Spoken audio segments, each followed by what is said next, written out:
Well, it's spring, and so I haven't done too much over the winter. We've just been doing some small things here and there, but mostly we've been snowed out. It was a very wet and warm winter. Anyways, I'm here today. Let me show you. We are cutting out some additional skylights. So we have a skylight here, one right there, and then we've got some in the room back there that we need to take out both, or not. Let's see, all the ones in the back room are gonna be up top up there, so that's gonna be more fun. A couple of them are in the actual loft area. I'll show you real quick. So we'll have a big skylight there and one, let's see, yeah, just the one big skylight there, south side of the house, so it gets all the sunlight. And then we have some small ones up there in that loft area that we got to do as well. So, and right here is where the other, this could be another big one that goes right here. And I'm cutting this one out right now. So what I'm doing, I actually had this turned up the other way, using it as a straight edge guide. We just cut with the multi-tool top and bottom. Then I turned this, screwed it into the piece I'm cutting out and attached it there so that right now I'm gonna go along here and do this cut. And when I do the final cut here, it's not just gonna fall on me, it'll be held in place by something. Then I just have to take the one screw out and pull the whole thing down, and we have our opening for the skylight. So I'm just gonna repeat that process. I already used the laser and marked my lines for all of these, getting perfectly level lines, plumb lines for, because the skylight opening, rough opening, is actually just a little bit less. It's about 1.5 inches, 1 3/8 less than the width of our bay there. Okay, I'm gonna show you, sorry about the noise. I have this little blower going, just tied a piece of wire around the trigger so it stays on. And that way it's blowing all the dust away from my face as I'm going. But I'll show you kind of what I'm doing here. So I'm starting off to get my nice straight line. I'm just barely scoring into the wood. It's, you know, going like 1/16 of an inch deep. Just getting a nice straight beginning cut all the way down. When I got to the bottom, I wanted to have that nice finish cut there where it plunges all the way through. So I went ahead and pushed it all the way through, gave myself a nice finish right where I want it.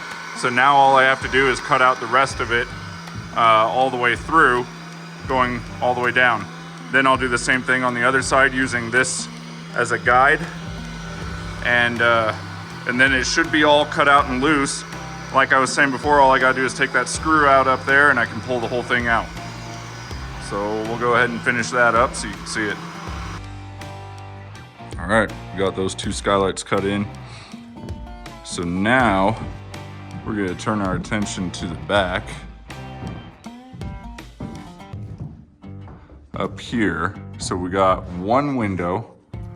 It's gonna be, as I was saying before, right in there. It's gonna be a long one, so it goes almost all the way to the top and then comes all the way down to, I think, somewhere right in there. And then I've got a window, a smaller one, a little bit smaller than that one there. I think this one's about 4 feet, maybe just a little less, going in right there in that bay, and one directly across from it in the bay here. So I've already got the lines on there for where my cuts go. Got them nice and plumb and level and everything with the laser. So just gonna work on cutting those out next. Okay. There's the two skylights that I just cut out for the south side. And there's the 3 that I just cut out for the north side.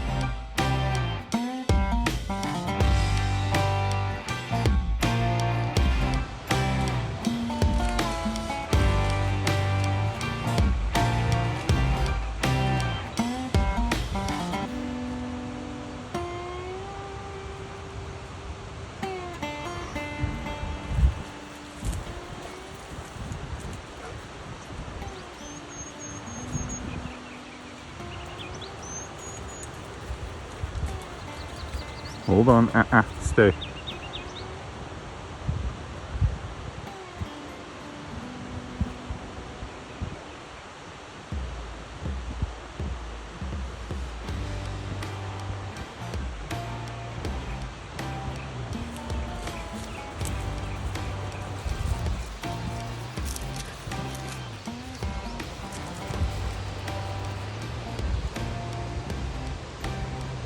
Getting impatient, he wants to keep going.